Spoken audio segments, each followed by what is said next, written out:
Velkommen til 13.30 direkte. Det er torsdag den 31. august, og temaet for denne udsendelse er sundheds- og sygehusvæsenet.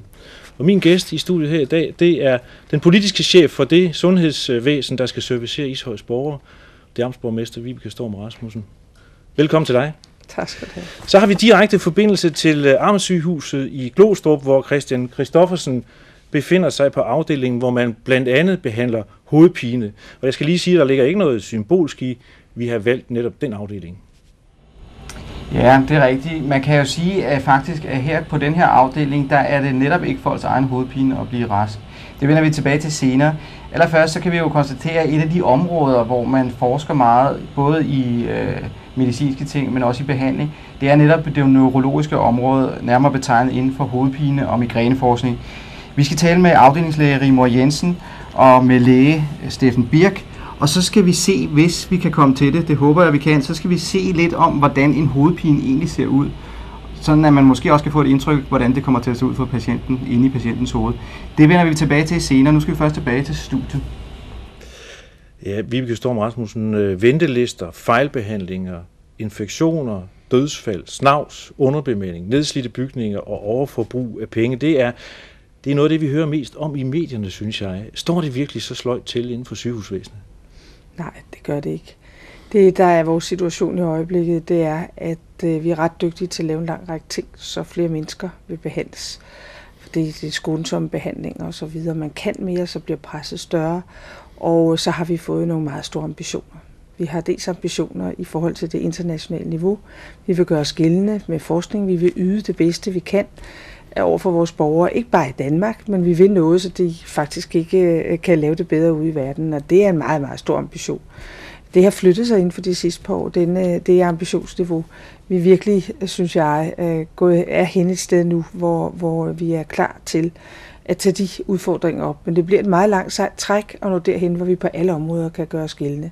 Det er sådan den ene ambition. Den anden er, at vi er mere opmærksom på det sociale samspil, de sociale sider af behandlingen. Og det vil sige, alle de områder, som virkelig, hvor folk kan komme i klemme, om man så kan sige, mellem socialsektoren og sygehussektoren, psykiatri, ældre. For eksempel det er 2 områder, vi arbejder med i amtet.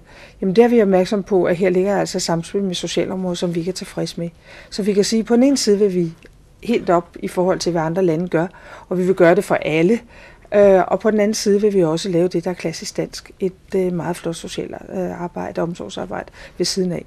Og vi er ikke der nu, så vi kan sige, at der er vi så langt, som vores ambitioner rækker. Jo, tror jeg aldrig, vi kommer det, forhåbentlig ikke, fordi vi skal flytte på ambitionerne hele tiden.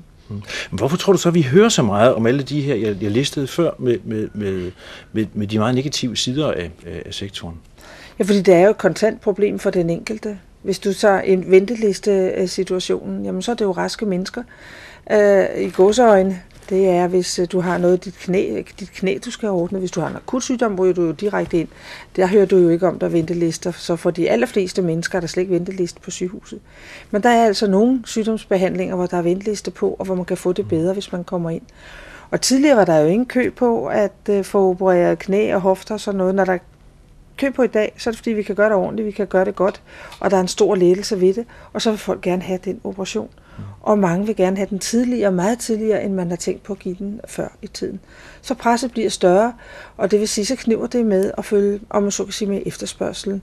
Og det problem har vi, og der er kun én ting at sige om det, det er, at vi kan rationalisere os til noget, og så må vi udbygge os til resten. Hvad er den overordnede, mest vigtige opgave, efter din mening, for et sygehusvæsen? Det er meget, meget væsentligt, at vi kan sige til hinanden, at fællesskabet giver den enkelte den allerbedste hjælp, man kan få. Altså man får den sygehusbehandling, som man ved virker. Og lige præcis her går der en skillelinje, tror jeg, som er lidt svær også at få sat i de her år, men som er meget nødvendig at få sat. Vi kan give det, vi ved virker.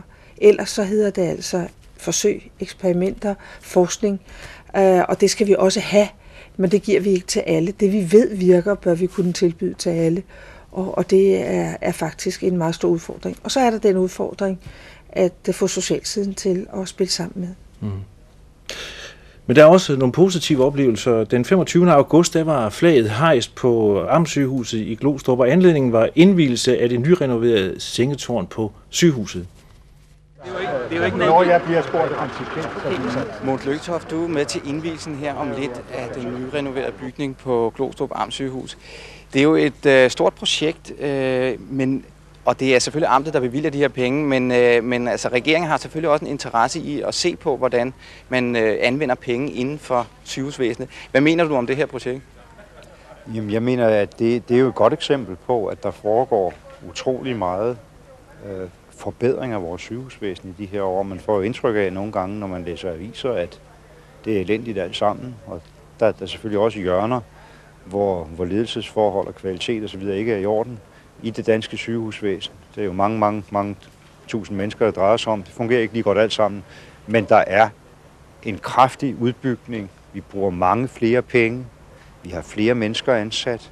Vi behandler mange flere, og vi gør en vældig indsats, som det her er et eksempel på, at bringe også bygningsmassen op til standard. Men hvis vi nu ser netop på det her med bygningerne, kunne man så ikke have brugt pengene tidligere, altså 0,5 milliard, det er jo, selvom det ikke er så meget i dit budget måske, og heller ikke i amtet til virkeligheden, men så er det alligevel mange penge at bruge på én gang. Kunne man ikke strække pengene over længere tid? Det er jo altid en vanskelig afvejning. Man kan sige, at det er godt, det er kommet i gang nu, og det er blevet lavet, og jeg tror, det vil være til meget stor glæde både for de ansatte, patienterne, de pårørende, der kommer, at vi har fået nogle langt bedre rammer her. Men tror du, at man vil tænke anderledes på det fremover med hensyn til vedligeholdelse og investeringer? Nu var du inde på, at der sker et kraftigt løft i øjeblikket. Er det noget, som man vil kunne mærke fremover, tror du? Jeg tror generelt må man jo opfordre både kommuner og amter til at sørge for, at der er en ordentlig standard i vedligeholdelsen, fordi hvis man venter alt for længe, så bliver det jo en kolossalt meget dyrere opgave at få det bragt op til standard. Og der er jo også vældig meget i gang. Det er der på sundhedsområdet, det er der på skoleområdet i øjeblikket. Men netop den her debat, der er hele tiden omkring sygehusvæsenet, kan det ikke være svært så at finde ud af præcis, hvor man skal anvende pengene? Hvordan finder man ud af det? Ja, det har vi jo heldigvis nogle folkevalgte til at bestemme ude i de enkelte regioner.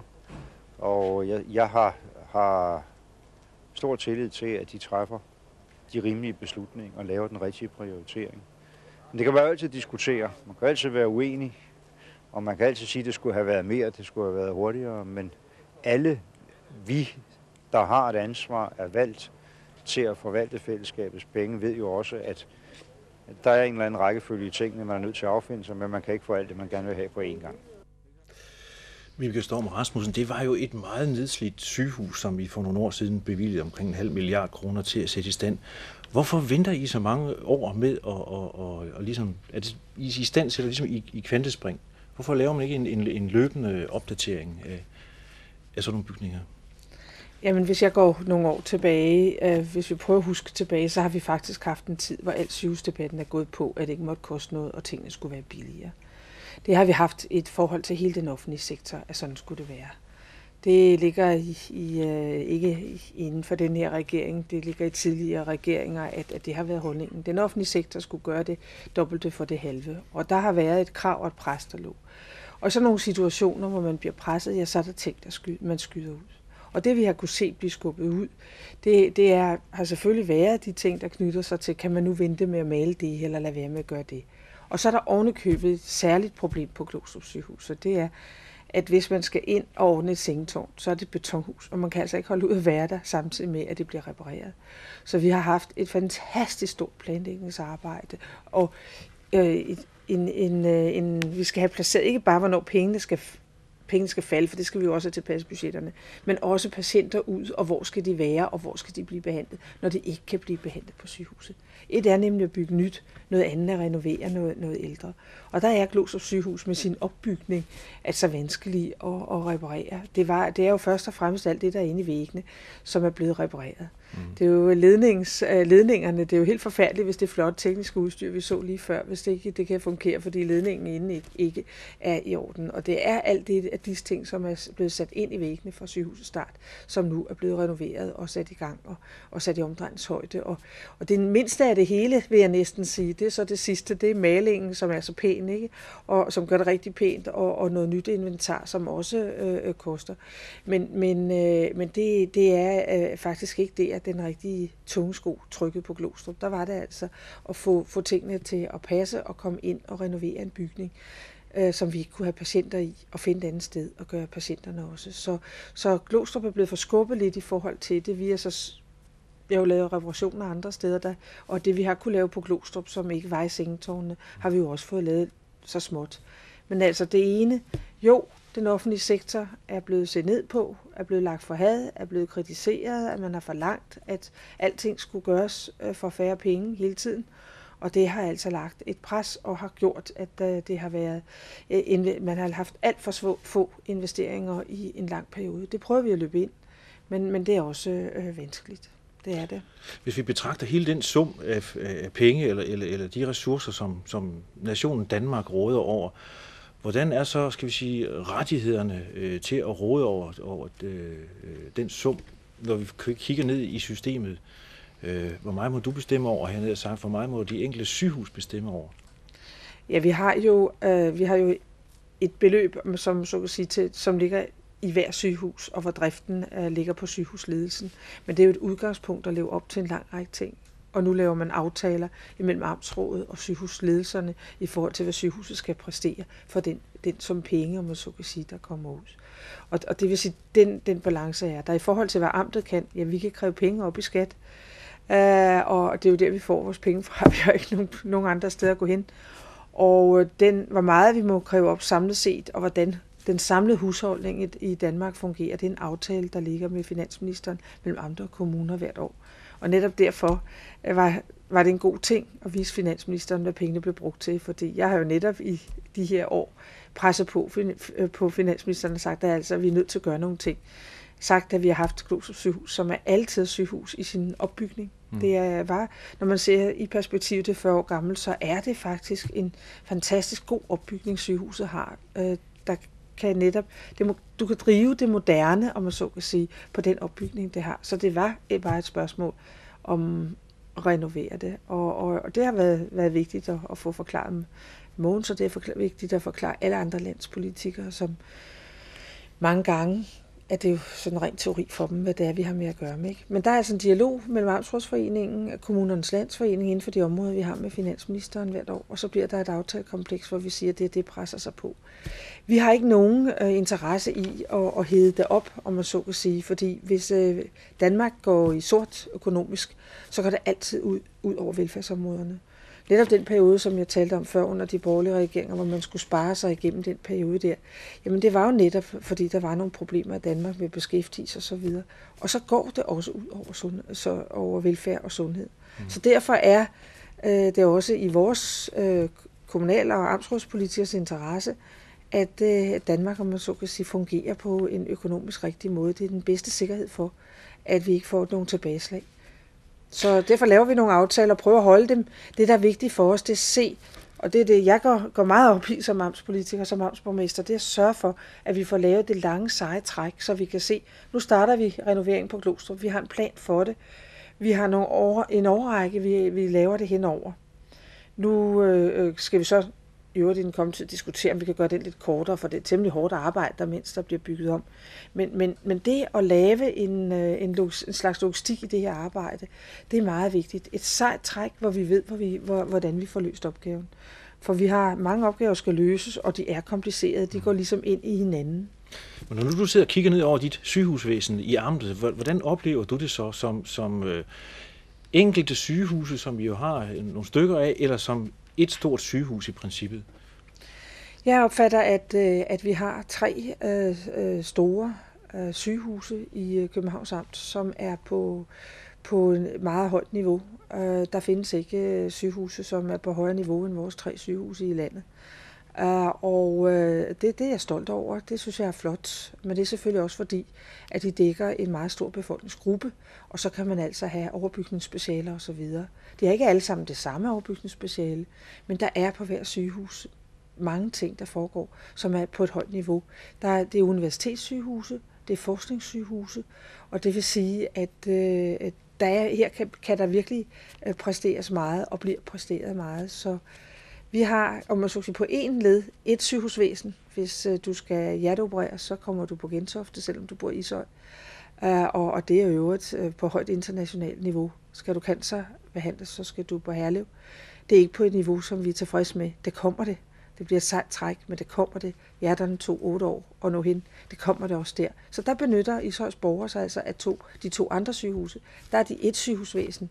Men hvor du kommer ind i de områder, hvor det er meget vigtigt, at du har et samarbejde imellem kommunen og omkring borgerne og kommunen og sygehuset, der vil det jo være meget besværligt, at man så kan sige, for socialsektoren i Ishøj at skulle samarbejde med 3 sygehuse. Og der samarbejder vi så på alle de meget store områder. Der har vi altså Glostrup Amtssygehus som lokalsygehus for Ishøjs befolkning. Jeg har flere gange hørt efter, at det frie sygehusvalg er kommet, at der er patienter, der siger, at vi vil ikke vælge et sygehus. Det kunne være til en kræftbehandling, som ligger langt væk fra, hvor vi bor, fordi det er vigtigt for os, at vores pårørende meget nemt kan komme til os. Er det et fænomen, som du kender i debatten, også inden for amtets grænser? Ja, altså det er en stående debat, og det er jo fordi, der er den sammenhæng mellem, hvordan du har det, og hvis dit udgangspunkt, din sociale netværk og alt det der er bedre omkring dig, så har du også en større chance for at blive rask. Så der er altså et samspil, men det er også vigtigt, at den sygdomsbehandling, du bliver tilbudt, at den er så højkvalificeret som muligt. Og når vi kan have, for eksempel vælge at have medicinsk afdeling på Glostrup, og have det på Herlev, og have det på Gentofte, hver for sig, man så kan sige, for det område, der ligger rundt om, jamen så er det lige præcis, fordi at det er altså 200.000 indbyggere, der er som baggrunden, og derfor så kan man altså nå det højeste niveau ved et lokalt sygehus. Så samarbejdet, det er altså utrolig vigtigt, og mange mennesker vil vælge at blive behandlet på et lokalt sygehus, fordi de der ved, at der også er den der nødvendige sammenhæng. Så det kan jeg godt forstå. Altså se psykiatrien. Vi har jo lagt hele vores psykiatri om. Nu har vi sygehuspsykiatrien i tæt samarbejde med socialpsykiatrisk, distriktspsykiatrisk center og en socialside, for eksempel her i Ishøj. Et meget flot samarbejde. Det er med til forebyggelse og hjælpe osv. Det vil ikke give nogen mening at komme på et andet sygehus for folk i Ishøj, når det gælder for eksempel det område. Men mindre altså, at der er gået et eller andet galt imellem personen og sygehuset. Og det skal man jo selvfølgelig også være klar på, men at være åben over for, det er vi da også. Man kan jo vælge frit, men jeg tror, at man vil være der. Og så er der noget helt specielt, det er, at mange mennesker i vores område her på Vestegnen har jo oplevet, at Glostrup sygehus er et godt sygehus. Og når du ved, det er et godt sygehus, så vil du gerne derhen. Og det giver helt sig selv. Altså, og selvom der står på ventelisterne, at du kan komme hurtigere i behandling på et andet sygehus, så vil man også vide, at på et sygehus som Glostrup, som har så mange forskningsting, universitetsting osv., der er der også en meget stor mulighed for, at den behandling, man får, ligger på et fint niveau. Og derfor vil man så vælge det sted, tror jeg, frem for et mindre sygehus. Men har I politikere en joker i spillet, når vi snakker om sundhed? Fordi vi taler egoistisk om det, så er der jo ingen grænser for det, vi gerne vil have. På den anden side, så ønsker vi egentlig heller ikke at betale mere skat. Men der bliver opfundet nye behandlingsformer, og vi har også det ønske om at få lov at leve noget længere. Og på den måde kan jeg se en sundhedssektor som en af et økonomisk bundløst kar. Jamen det er det også på en måde. Og det er også derfor, du er nødt til, og derfor brugte jeg udtrykket før. Jamen ja, vi bliver nødt til at få ryddet op nu, fordi vi er nødt til at sige, at vi giver det, vi ved virker. Den behandling skal der være til alle. Det vil også koste penge, mange penge, men den sikkerhed og tryghed skal vi have. Men derfor vil der også være behandlingsformer, som skal ud, fordi vi ved ikke, om de virker. Og så er der andre behandlingsformer, som vi skal have tjekket op på. Virker de? Det vil sige, at vi skal sådan set have ryddet op kvalitativt på nogle ting. Og så skal vi have ryggrad, simpelthen til at sige til folk, at ved du hvad, fru Jensen, Du mener, du fejler det og det. Vi kan ikke finde ud af det, og derfor så må vi sige til dig, at vi mener faktisk ikke, at vi kan se noget, så kan vi ikke gøre noget for dig. Og det er jo det, der næsten er umuligt at få sagt i dag. Jeg har jo folk i træftid, som kommer, som ikke har fået den rigtige forklaring på, hvorfor lægerne ikke tilbyder dem noget. Og andre patienter, som jo har fået behandling for noget, som man ikke engang var sikker på, at de fejlede. Det må være en mere åbenhed, men også en mere konkret faglig vejledning af patienten, hvor man siger, nu skal du høre, det og det kan vi tilbyde dig, det ved vi virker. Hvis du skal prøve det og det, ja, så bliver det under forsøgsvilkår, og det er fordi vi ikke ved, om det virker, og hvordan det virker, og hvordan bivirkningerne er. Det kan vi måske også tilbyde dig, eller også kan vi ikke tilbyde dig det, for det er en mindre forsøgsgruppe. Men sådan er vilkårene, for fællesskabet bliver nødt til at sætte nogle rammer. Men de rammer skal være sådan, at den enkelte føler sig helt tryg. Jeg får det bedste, vil blive gjort for mig. Men har du mod til at fortælle borgerne, at en del af livet er, at vi også skal herfra? Og nogle dør det, vi kalder på en naturlig måde, og andre dør faktisk af sygdom også. Og det må også ligesom spille en rolle. Jamen, det bliver vi nødt til at se i øjnene jo. Vi har jo en sjov, sådan lidt virkelighedsflugt jo på det der område i øjeblikket. Jeg tror, det er nødvendigt altså at få sagt det. Og jeg gør det i alle de debatter, jeg deltager i. Jeg siger, jamen sådan er det. Der er nogle vilkår her, og der er noget af det, der er hvad skal man sige, noget, som er en diskussion mellem vores fællesskab, sygehusene og så dig. Og så er der andre dele, som altså er en afdeling i forhold til Vorherre. Den vil jeg altså ikke beflitte mig med. Men der er altså forskel altså på det, og vi er dødelige altså. Har borgernes forventninger til systemet ændret sig? Er kravene blevet større? Ja, det er jeg helt sikker på, de er. Altså dels forventer man, at man ligger under nogle fysiske rammer, som er moderne og ordentlige, og det er ikke kun et spørgsmål om at apparatur og behandling er på plads. Det er også et spørgsmål om, at der er nogle fysiske rammer, som er på plads. Det har man forventninger til. Man har også forventninger til maden. Altså vi laver økologisk mad for eksempel på Glostrup og prøver på at lave en meget næringsfin kost. Altså der er forventninger på forskellige ledere, som kommer. Og så har man altså den forventning, at man kan komme til lige så snart man har behov. Og det vil vi aldrig kunne opfylde på alle områder. Lige så snart du er syg, akut syg, så skal du ind, og det må komme først. Og så vil vi hele tiden have nogle ventelister, og så er der det, der hedder en urimelig venteliste, og det, der hedder en rimelig venteliste. Og hvad så det ene, og hvad det andet, ikke? Det vil jeg godt tilbage til lige om lidt nu med ventelisterne, fordi nu har vi lige talt om nye behandlingsformer, og når man taler om nye behandlingsformer, ja, så er der mange gange gået en forskning forud for det. Christian Christoffersen er netop på en afdeling, hvor forskning er en del af arbejdet.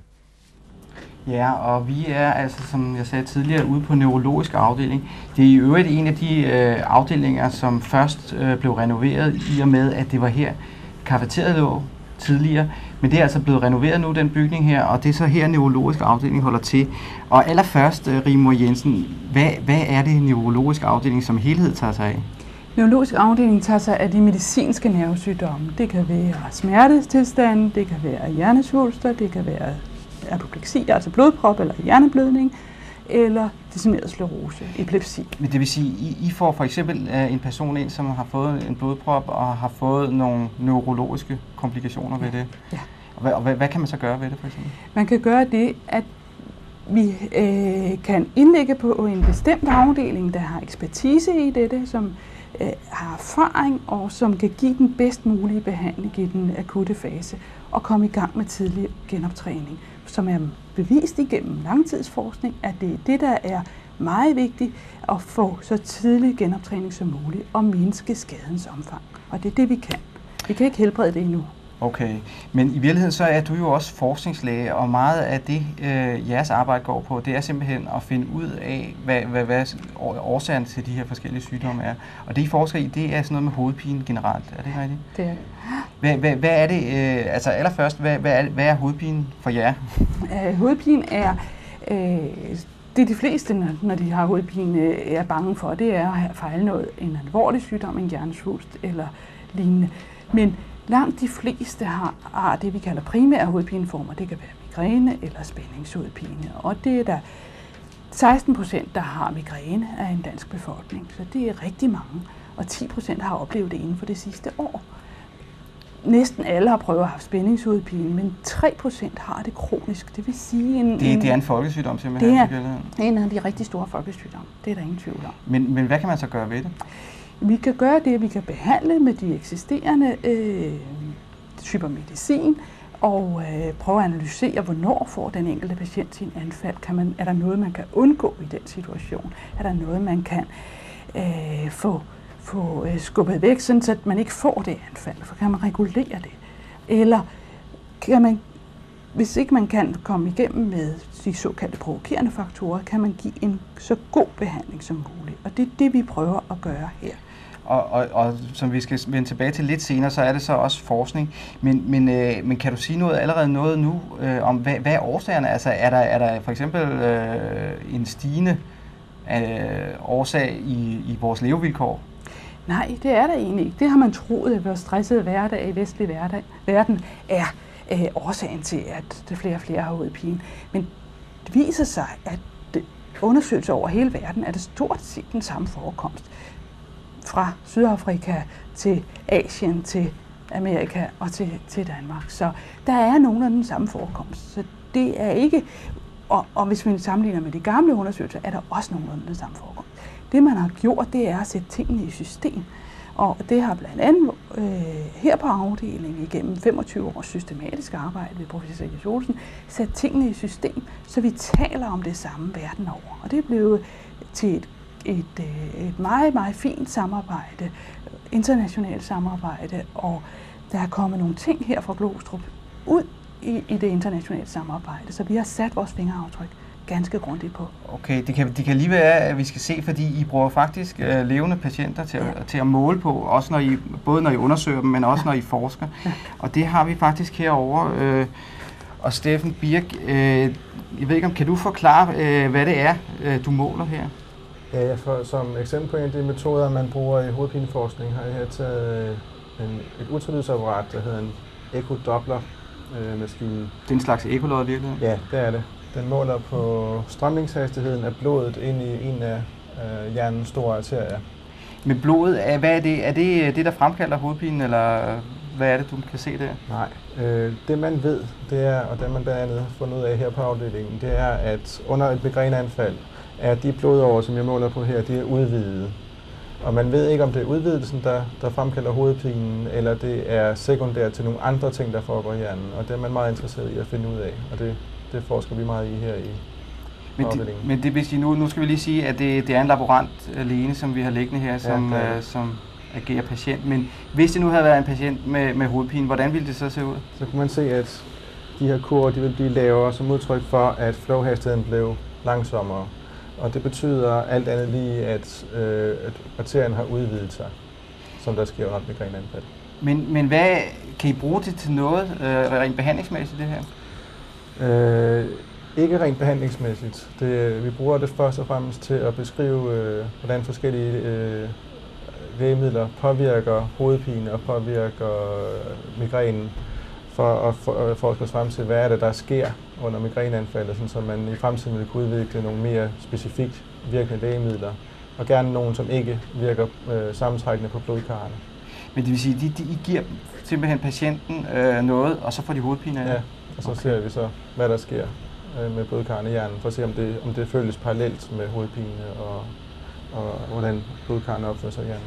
Og det her, det er så noget, der bliver brugt i en meget, meget større sammenhæng i virkeligheden. De her data, hvad gør I med dem? Ja, de bliver jo samlet og publiceret i internationale tidsskrifter. Og så når man har alle de data, lægger dem sammen, så kan man sige, at det kan være, at det er lige præcis her, at vi skal målrette et nyt lægemiddel mod. Hvis vi nu kan hæmme den her virkning, så vil lægemiddelfirmaerne kunne sige, at det her, de skal satse på nye stoffer. Rigmor Jensen, hvad betyder forskning generelt for et sygehus? Hvor stor en del er det? Forskning betyder utrolig meget for et sygehus, og et universitetssygehus som Glostrup Sygehus har en meget stor forskningsaktivitet. Og hvis ikke vi havde forskning, var vi ikke med i den nyeste behandling. Vi fik ikke tilbudt den nyeste behandling. Vi var ikke med selv at udvikle nogen ny behandling. Og vi kunne dermed ikke give den optimale behandling til vores patienter. Så det er utrolig vigtigt, at vi er med der. Men nu var vi også inde på, at I forsker faktisk på patienter, som kommer ind. Hvad får patienterne ud af det, her? Patienterne får det ud af det, at de får en moderne og den nyeste behandling overhovedet, som måske ikke engang er frigivet i Danmark. Det er på forskningsplan, at de er med i første linje. De får en forståelse af, hvad sygdommen er, og at de bliver taget alvorligt, hvad de ikke altid er blevet i tidernes morgen, fordi hovedpinesygdommen har været lavt prioriteret. Det er så almindeligt, så det er banalt. Men de personer, der lider af det, er meget invalideret af det, og det koster mange, mange penge i samfundsudgifter. Men altså nu, vi har jo alle sammen hovedpinepiller stående derhjemme på toilethylden, som vi bruger, om ikke dagligt, så i hvert fald måske månedligt eller ugenligt. Ja. Er det noget, der vil kunne ændre, altså det I laver, er det noget, man vil kunne ændre på de produkter, vi har stående derhjemme? Ja, i allerhøjeste grad. Til en enkeltstående hovedpine en gang om måneden eller en gang om året, er de almindelige præparater, som vi får i håndkøb, de er ganske glimrende. Men til dem, der har de svære anfald, dem, der har det hyppigt, der virker de almindelige hovedpinepiller ikke. Tværtimod kan de endda forstærke den hovedpine. Og der har vi brug for at have en nyere og meget bedre behandling. Og det har vi ikke i øjeblikket. Men nu fik jeg så lige at vide før, at det man kan se på jeres apparat her, det er faktisk, hvis I giver dem et stof, altså får de hovedpine. Ja. Men det som medicinalindustrien skal gøre, det er vel det modsatte i virkeligheden? De gør det modsatte, men man kan jo ikke altid studere et migræneanfald, for har man migræne, så ligger man hjemme og har bestemt ikke lyst til at tage på hospitalet. Hvis vi kan give et stof, som vi kan studere migræneanfaldet fra den absolute start, måske endda før, at patienten egentlig får rigtig ondt i hovedet, og så i hele forløbet, er det måske helt i den tidlige fase, man kan give et præparat, og så få det og behandle så hurtigt som muligt. Og så kan vi først og fremmest lære at forstå, hvad er det, der giver migræne, hvad er det, der giver almindelig hovedpine. Og dermed kan man gå hen og give så præcis en behandling som muligt, der ikke har bivirkninger på resten af kroppen. Og det er det, vi meget gerne vil hen og forstå mekanismen, således at vi kan give den bedst mulige behandling. Her til sidst, så skal jeg lige høre, når vi nu snakker om forskning, så er det jo også et emne, man debatterer meget med prioritering. Fordi man vil jo kunne behandle, for de penge, I bruger til at forske, så vil man jo kunne behandle nogle andre sygdomme. Hvordan kan man lave den prioritering, så det hænger sammen? Den forskningsafdeling, vi har her, er ikke betalt af sygehuset. Den er betalt af eksterne midler, således at de læger, der er ansat her, de vores laboranter, vores sygeplejersker, er betalt af fonde af eksterne midler. Så det går ikke fra sygehusets budget på nogen måde. Men det bliver sværere og sværere at få de her fonde, for der er så mange, der søger, mange, der laver andre forskningsprojekter, så det er hele tiden en prioritering i, hvad er vigtigst, hvad kommer til at komme patienterne bedst til gode. Så vores afdeling er en forskningsafdeling, der er finansieret udefra, ikke fra sygehusets budget. Og man kan endda sige, at amtets sygehus, de bruger jo faktisk jeres afdeling direkte indimellem os. Det gør de, og vi behandler også patienter uden for amtet, og gratis, når de kommer i forskningsafdelingen. Men de patienter er så interesserede i at gerne vil være med, og derfor så tager vi dem her til behandling og til undersøgelser, fordi de er meget interesserede i at få den bedst mulige behandling. Tak skal du have, og vi siger tak til jer, fordi vi måtte se, hvad der foregik her. Vi skal tilbage til studiet, hvor vi skal tilbage til Torben og Vibeke Storm Rasmussen. Ja, det skal vi, og Vibeke Storm Rasmussen. Noget af det, jeg næsten med garanti kan sige, du kunne få hovedpine af, det kunne jeg forestille mig, kunne være, at nu har vi lige hørt om Glostrup, 0,5 milliard i vedligeholdelse på bygningen, men vi har lige hørt noget om forskning, nyudvikling og være med. Det vil sige, at der er noget inde i bygningen, der er noget udstyr, der også skal investeres i. Ja, vi kan jo se, at der sker en masse ting på udstyrsområdet. Netop det IT-apparatur og så videre. Det bliver brugt, altså det bliver meget hurtigt og landvindinger på de der områder bliver meget hurtigt bragt ind, sådan så man kan bruge det i forskningsøje med. Og så står man og vil gerne have det. Og også i øvrigt i behandlingsøje med, der er ting, der falder sammen og så videre. Og det er noget, der kalder. Og så kalder det også, at alt det praktiske kan løses på en anden måde på sygehuset. Mere hurtigt og mere effektivt, hvis man får det rigtige EDB-apparatur. Der er bare lige det problem med alt det spændende udstyr, man skal kunne bruge det. Og det vil sige, at vi i øjeblikket jo kører nogle voldsomme uddannelseskrav. Nogle er jo formelle, hvor folk går på kursus. Andre er simpelthen, man i hverdagen skal op og stå på tåspidserne hele tiden på vores sygehusafdelinger. Fordi man skal finde ud af at bruge alle disse ting, alt det nye apparatur. Og så vi har her i år haft en hel del besværligheder, fordi vi virkelig skiftede ud. Vi skiftede nogle voldsomme udskiftninger i forbindelse med år 2000-skiftet. Vi kunne jo ikke have, at sygehusene gik i sort, fordi der var jo 1000 skifte. Så vi var faktisk inde her og lave en lang række investeringer sidste år. Og alle folk på sygehuset skal jo så lære at bruge det her nye apparatur. Det vil de gerne. Men det har altså noget har en implementeringsfase. Altså sådan en fase, hvor man lærer at bruge det. Og så når man er blevet en rigtig god bruger af det, så udvikler det sig jo yderligere, og så begynder man at kunne stille krav til det og bruge de resultater, man har i det. Og så begynder det også til sidst fra vores side, fra amtspolitikernes side, at have en interesse også, for så får vi nye styringsredskaber på sygehusene. Det er vi lidt optaget af. Men hele forskningssiden, det vil jeg godt sige, at jeg synes, at det var et meget flot eksempel her jo på, at vi har et internationalt niveau på en lang række ting, og vi er front på en lang række ting. Og når jeg flot siger, at vi har faktisk en ambition om, at det skal vi være på alle ting. Vi kan ikke være front på alle, men vi kan i hvert fald være med på alle og kunne følge med på alle. Så er det en meget stor ambition. Og så skal vi altså gå efter den og arbejde med den. Og vi har noget at have den i, fordi vi har i øvrigt med Øresundsbroens åbning et meget stort sygehusområde her, hvor danske siden og svenske siden, der er virkelig mange på begge sider. Og så har vi i øvrigt et meget stærkt erhvervsliv. Vi har det bedste forskningspotentiale, man overhovedet kan have. Vi har en veluddannet befolkning, der gerne vil være med. Og de ting, altså afgrænset, og så har vi en CPR-registrering, som meget få lande har på tilsvarende måde, som vi har. Så det vil sige, at resultater kan kodes ind og blive brugt i apparater på en meget effektiv facon. Så vi er faktisk et fantastisk godt område til at lave udvikling og forskning i. Og det trækker så virksomheder til. Og det er noget af det, vi er optaget af. Det er et samarbejde, der hedder Medicon Valley-samarbejdet også.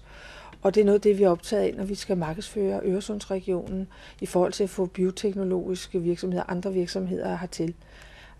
Og det vi kan mærke, at det er det, der byder, og det er det, folk er interesseret i. Det vil sige, at I kan virkelig mærke nu, at samarbejdet til den sydlige del af Sverige virkelig begynder at udvikle sig. Vi kan mærke, at man kan sige, at man er ved at gribe ind i hinanden og gerne vil, ikke? Fordi nu kan man se, nu er der flere og flere, der kan se perspektivet.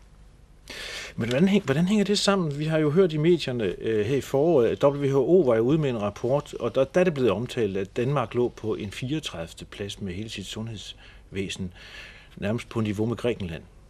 Jamen det er fordi, man måler, der er en høj grad spil ind i den måling, det er, hvor lang tid vi lever, og vores vores levealder, og sygehusene altså kan klare sig som nummer 3, så der er vi så slet ikke så ringstillet. Men når det gælder om, hvor lang tid vi lever, så er det ikke så godt. Vi kan sige, at på en eller anden måde er det ikke rigtig lykkedes os at få vores liv til at blive et rigtig godt liv. Det kan sygehusene ikke hjælpe med. Det er noget helt andet. Det handler om den måde, vi indretter os på. Vi gør i disse år meget på arbejdsmiljøsiden for at sikre os imod skader. Men der er mange skader. Vi har mange nedslidende skader osv.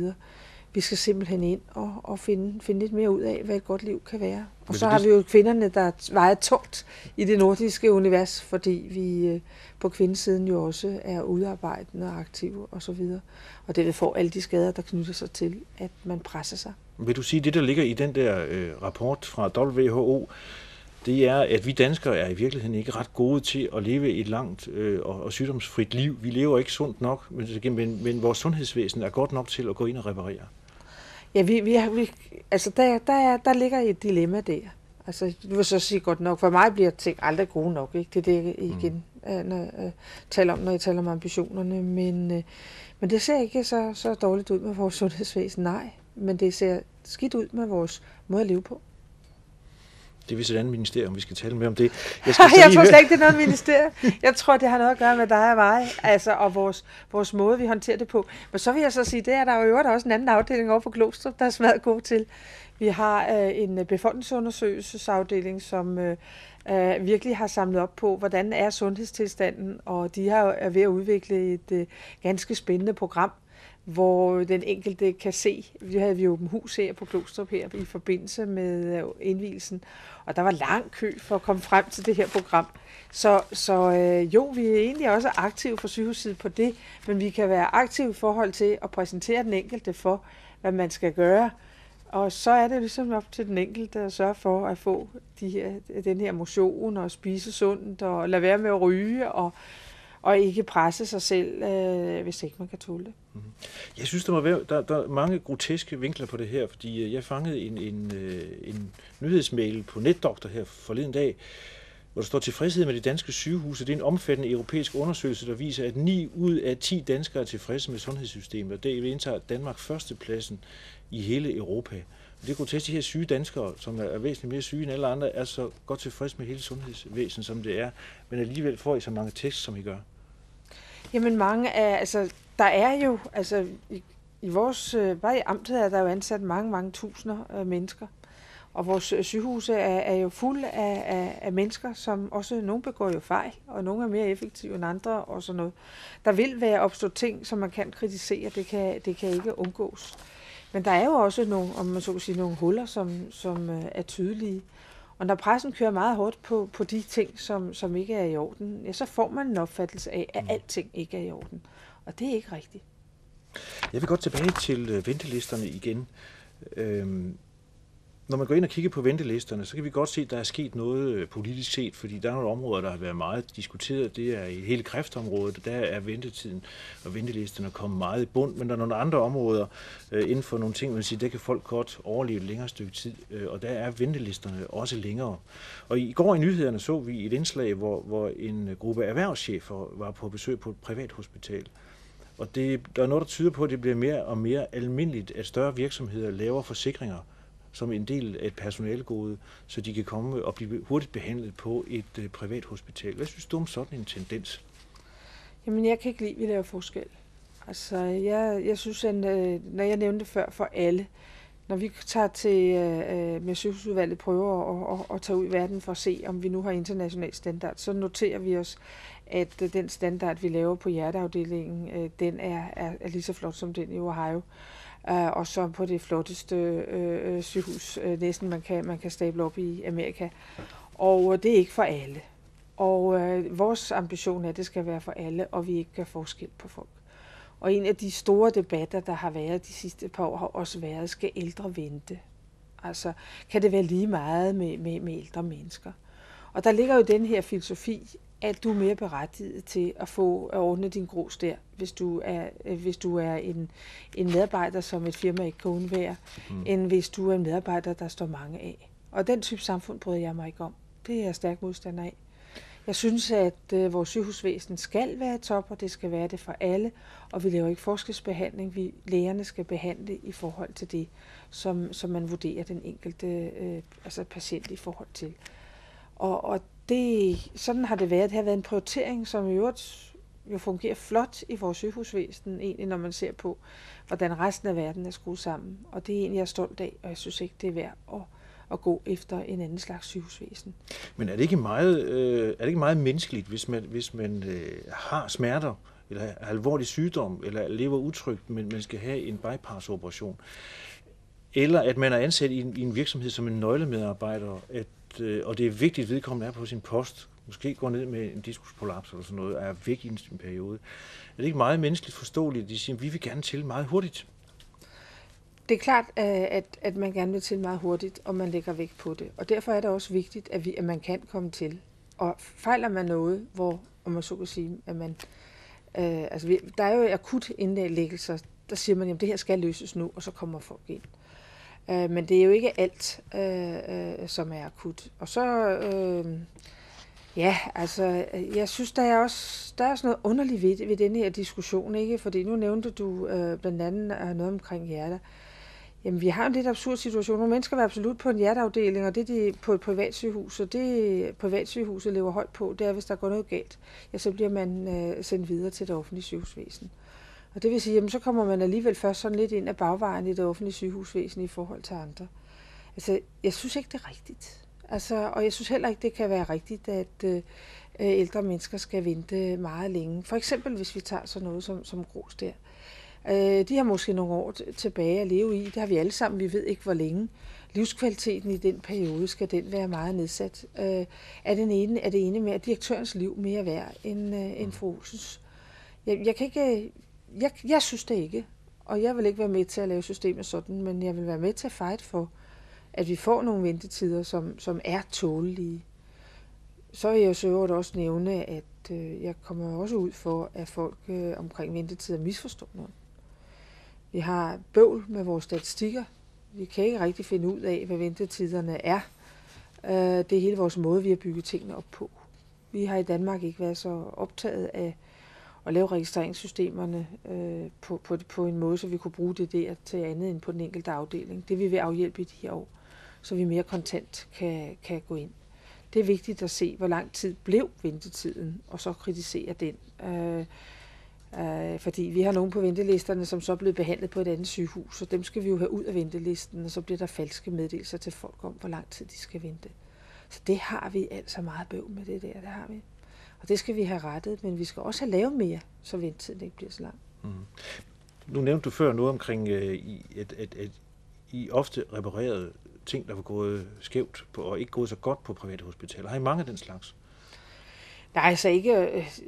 Jeg har ikke noget tal på ofte, fordi det sidder jeg ikke lige og har procent. Jeg siger bare, det hende. Altså, det er jo en af de ting. Sker der en komplikation, ja, så har du ikke den meget store overbygning, for det kan privatsygehusene naturligt ikke have, for det kræver et meget, meget stort bagland af patienter, for du kan gøre det.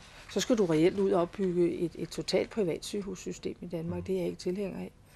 Vi har jo i virkeligheden det er sådan, at på hjerteområdet, der behandler vi jo folk både fra andre amter også sådan noget. Vi har en meget stor bagland, en stor opland, om man så vil sige, der gør, at afdelingen virkelig får rutine og er højt kvalificeret. Heldigvis er de sygdomme jo så ikke så udbredt som en lang række andre. Vi skal tale patientforeninger om lidt, men allerførst så skal vi over til noget, fordi i nogle situationer så går tingene jo meget stærkt, og det gør det, når det er ulykker, der sker. Og Akutmedicinsk Koordinationscenter dækker over et så vigtigt område som lufthavnen og Øresundsforbindelserne. De råder over en rullende skadestue. Vi har besøgt administrerende overlæge Leif Berner Hansen ved selve ambulancen. Vi står her foran en ambulance, som umiddelbart ligner en hvilken som helst anden ambulance. Men i virkeligheden så er det faktisk det, man kunne sammenligne med et rullende hospital, sådan som jeg har forstået det. Er det ikke rigtigt, Leif Berner Hansen? Det er en lidt speciel ambulance, det her. Jo, det er det. Den har personalet og faciliteterne til, hvad der svarer til modtagestuen på skadestuen. De fysiske rammer, det er en almindelig ambulance, vi bruger til at udføre det i. Men det vil sige, at I har en hel masse medicinsk udstyr. Det kan være, at vi skal prøve at kigge på det herhenne. Ja. Det er sådan bygget op i forskellige afdelinger, hvor vi har til personlig beskyttelse af personale med hjelme.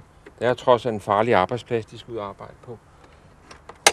Så har vi overvågningsudstyr til den tilskadekomne, hvor man kan registrere puls, blodtryk, iltindhold i blodet.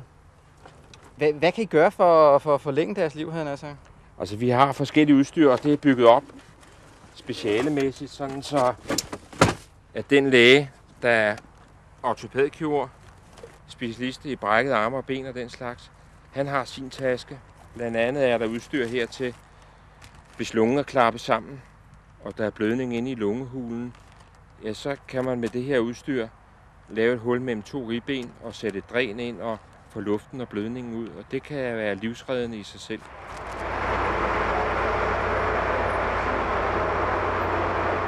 Hvad skal der til for, at I rykker ud? Altså, der skal vel mere til, end at det er et brækket ben? Det skal der. Det skal være en melding fra skadestedet om, at der er en fastklem, at der er flere til skadekommende, eller en bus er involveret i det. En person, der prøver at tage livet af sig selv ved at hoppe ned fra et højt hus og ud foran et S-tog. Sådan alvorligt til skadekomst, der bliver vi aktiveret samtidig med, at man sender den første ambulance afsted. Vi har valgt, at det team, som normalt står og tager imod svære til skadekomne på skadestuen, at det er præcis den samme faglige sammensætning, der bliver sendt ud med vores lægeholdsbil. Det vil sige ortopædkirurg, en narkoselæge, en narkosesygeplejerske og en skadestuesygeplejerske. Det, der er væsentligt meget hurtigt, det er at få en status. Hvad er der sket med den til skadekommende? Hvor skal vi starte behandlingen? Og specielt så er vi jo en del af frigørelse af en fastklemt. Frigørelse i dag, det er et samarbejde mellem dem, der skal frigøre, og det vil sige Falcks redningsvogn og det personale, der er specielt uddannet til det. Og så os, der vejlederne finder ud af, at den til skadekommende har de og de skader. Frigørelsen skal derfor foregå på den og den måde. Erfaringerne fra udlandet og også i Danmark viser, at jo hurtigere man kan sætte en maksimal livsreddende behandling ind, jo bedre bliver forløbet efterfølgende. Så udover at man kan være med til at redde livet på skadestedet, kan man også være med til at afkorte forløbet på intensivafdelingen og senere hen, at folks førlighed den bliver væsentligt bedre. Jeg tror ikke, at man i amtet har behov for helikopter. For det første, så glemmer man, at en helikopter ikke flyver i alt slags vejr. En bil kører i alt slags vejr. Og vi er så tæt på alle motorvejskrydsene, så vi kan være ude i amtets fjerneste krog på maksimalt 15 minutter. Så på den måde ligger vi meget centralt. Et akutte medicinsk beredskab, det består dels i, at man sender et lægehold ud til alvorlige ulykker. Det består også i, at den dag, der sker en flyulykke eller en togulykke, vi har også en af Danmarks mest trafikerede jernbanestrækninger, som går gennem amtet, eller en ulykke på Øresundsforbindelsen, så kan vi sætte nogen ud og iværksætte en livsreddende behandling og få overblik over, hvor mange tilskadekommende der er. Og de er så i direkte forbindelse med sygehuset, sådan så man kan fordele de tilskadekommende til forskellige sygehuse, så alle tilskadekommende ikke kommer ind på samme sygehus. Har man så lavet øvelser og prøvet de her procedurer på forhånd? Det har vi. Og vi har med vilje valgt ikke at basere os på mobiltelefonteknologien, fordi Roskilde Festivalen og andre store arrangementer viser, at mobiltelefonsystemet det bliver overbelastet, og så kan man ikke komme igennem. Vi kan altid komme igennem på denne her. Når så vi kommer ud til skadestedet,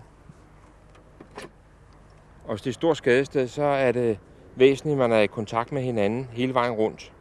Og der har vi så det her system. Det er en skadestedsradio. Der er 5 kanaler, og der ved vi på forhånd, at kanal 1 det er lederen, vi skal have fat i. Og hvis de skal have fat i os, så bor vi på kanal 5. Vi er udstyret med avanceret vejvisersystem, det der hedder GPS. Det vil sige, at man taster adressen ind, og så viser en vej her fra Glostrup til den fjerneste afkrog i amtet. Så på den måde, der har vi en automatisk vejviser med hele vejen.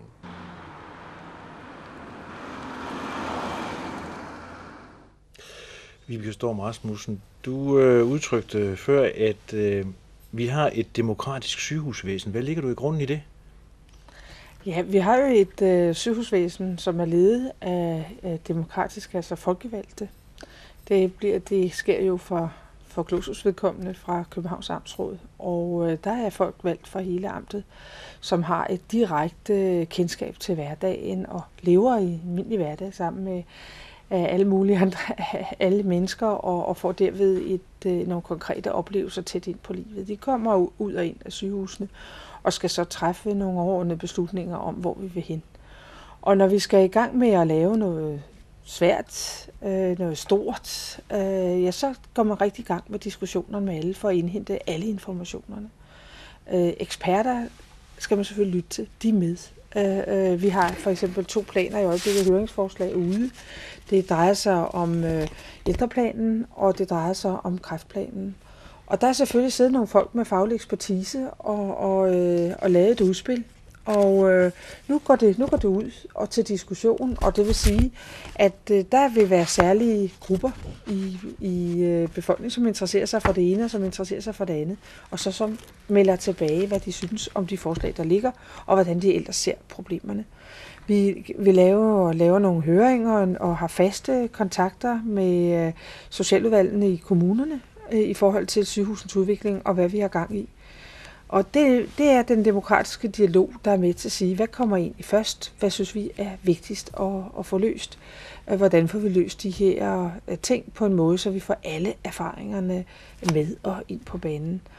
Og det er jo en helt anden slags sygehusvæsen end sygehusvæsener, som er ledet af kommercielle interesser eller systemer på den ene eller på den anden måde. Det her, det er et ægte dansk. Vi har en konfrontation, om man så kan sige, med virkeligheden hele tiden. Og den virkelighedsopfattelse, som patienter, pårørende og almindelige brugere af vores system har. Men nu her fru Jensen gerne vil blande sig med et synspunkt til de her ting. Hvad gør de så? Så skriver de bare til os og siger, hvad de mener, og så går det med ind. Og jeg kan sige, at alle de henvendelser, vi får, også klageskrivelser og personlige henvendelser, det er alt sammen noget, der ligger sig i en jo, og som man medinddrager i sin vidensbank, og som gør, at man så ved man lidt mere om noget. I øvrigt har jeg en meget interessant situation i øjeblikket. Du nævnte før om den her forskel, der kan være, og vi snakker om forskel, der kan være med pressens sådan, her nu historier, og så et sygehusvæsen, som er velfungerende. Det får mange mennesker til at skrive til mig, altså, hvor de siger, at vi har været der, og vi har det forløb, og så taler man om, at sygehusvæsenet ikke er effektivt. Det synes vi, de er. Det er jo dejligt at høre, ikke? Altså, det er jo også fint nok. Og så kommer der altid en eftersind. Men det synes vi bare lige måske skal gøres. Og det er også virkelig godt, ikke? For ligesom vi kan lære noget af kritikken, så har vi også lidt brug for rosen, ikke? Men jeg synes, at de her diskussioner, vi har ude, de giver meget med hjem. Det synes jeg. Så vi kan bruge til noget. Ja, jeg synes det. Danmark er jo foreningernes land også, så det er det jo også inden for sundhedsområdet. Der er jo snart patientforeninger inden for næsten en hvilken som helst lille sygdom. Men nogle af de foreninger er jo blevet store og økonomisk meget stærke foreninger. Hvordan bruger I dem? Kan I bruge dem, eller er de en pressionsgruppe overfor jer? Det er meget forskelligt. Vi kan jo se, at man i nogle tilfælde har et vældig godt samarbejde. Vi har ældreområdet har vi jo kontakt og samarbejde med i den amtslige sammenhæng, og de deltager i udarbejdelsen af høringsforslaget. Så der går det jo fint, og jeg synes også, vi har et fint samarbejde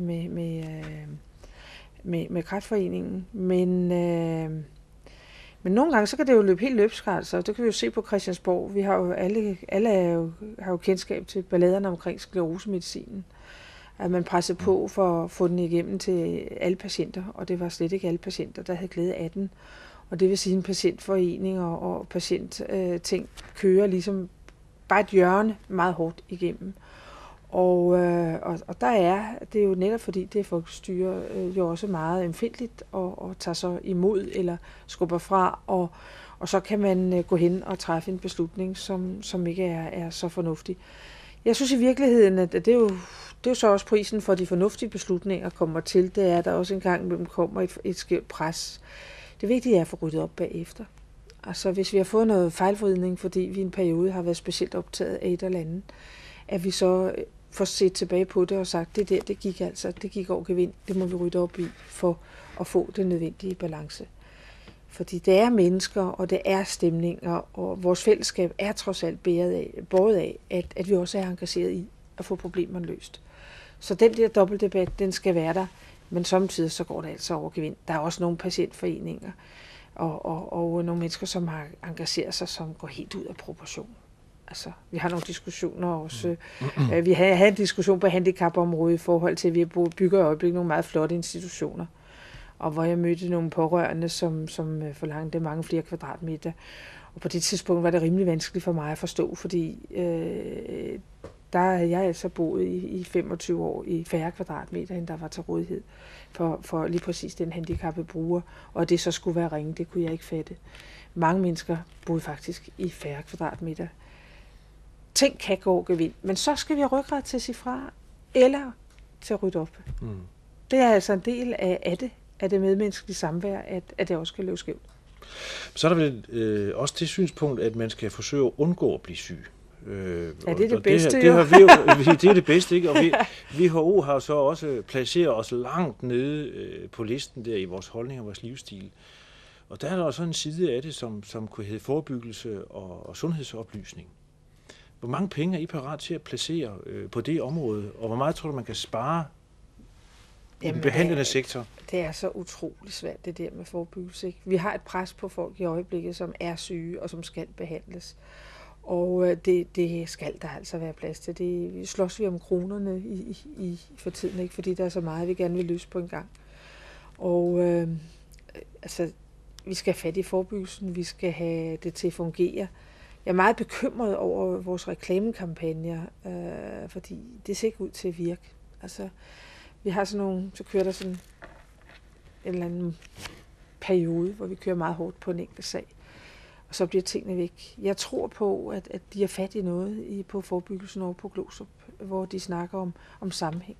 Altså, hvor man som enkelt person bliver konfronteret med, altså, hvad er det egentlig samlet set, du gør i dit liv, der ikke virker. Og så få fat i en ansvarliggørelse på den led der, fordi der er vi trods alt engageret, frem for løftet pegefinger. Her til slut vil jeg egentlig godt lige runde den med, at vi jo bliver ældre og ældre. Nogle forskere tumler endda med ideen om, at vi inden for en overskuelig årrække, så runder vi faktisk 100 år stort set alle sammen, hvis vi ikke lige bliver kørt ned. Altså.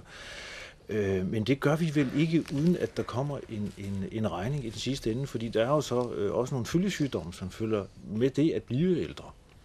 Ja, vi kan ikke aflyse, at vi bliver ældre. Vi kan heller ikke aflyse, at vi en dag skal herfra. Og det er noget af det, der kan mærkes i Københavns Amt i de her år. Vi har en anderledes udvikling end for eksempel Frederiksborg Amt og Roskilde Amt. Så derfor har vi et større pres på de udgiftstunge områder. Og sådan er det. Det skal løses, og det koster så de flere penge. Vibeke Storm Rasmussen, vi har sprængt tiden meget. Vi har kørt næsten en time, hvor vi har fået belyst et sundhedsvæsen, som jo langt de fleste mennesker på et eller andet tidspunkt stifter bekendtskab med. Tak fordi du kom. Tak fordi jeg måtte.